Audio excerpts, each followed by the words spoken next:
That's the new NATO.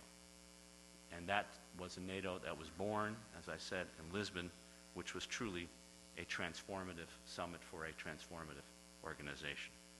It laid the basis in Lisbon for transforming NATO into a 21st century alliance, dealing with 21st century threats and issues.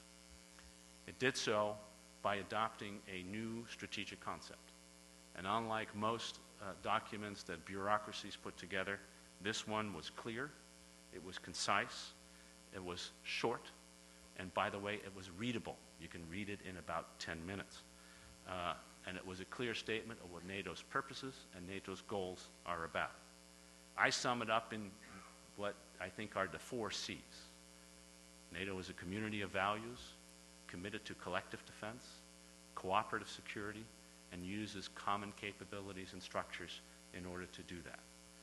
First, it is important to remind ourselves that NATO is not just a military alliance. It is above all a military alliance of like-minded states who share a fundamental community of values. Values of democracy, of human rights, of the rule of law, of what makes countries like the Europeans and the United States different from those who are elsewhere. And without that community of values, without the fundamental underpinning of that commitment to these values, NATO would be a very different alliance. The second C and the third C have to do with the tasks that NATO has for itself. First and most important remains the fundamental core commitment for collective defense. Article 5 of the NATO Treaty, signed in 1949, is a commitment to regard an attack against one as an attack against all, and to respond accordingly. That is the core foundation of what NATO is all about. It is why countries want to join this alliance.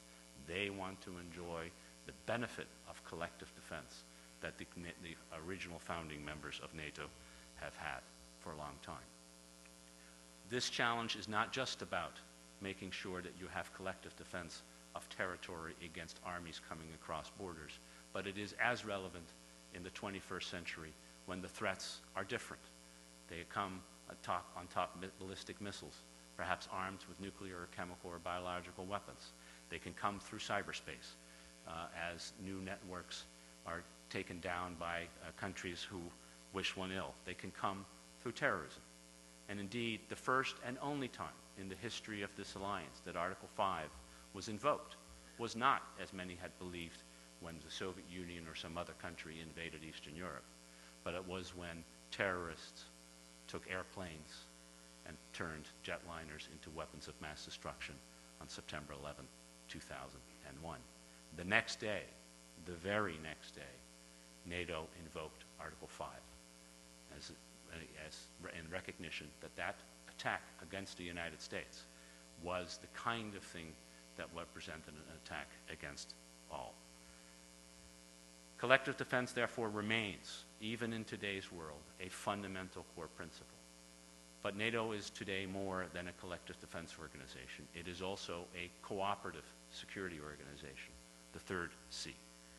It's based on the recognition that today security at home requires security abroad, that our ability to be secure requires not just that we have safe borders, but that there is safety and security for others outside. Threats now can come across borders and from anywhere and at any time, and we need to be able to cooperate with other countries in order to deal with those threats.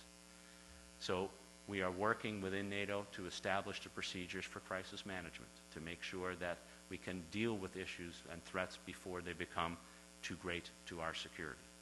We are engaged and supportive of arms control and non-proliferation measures designed to reduce threats or to contain them and control them before they can threaten the security of any of our members.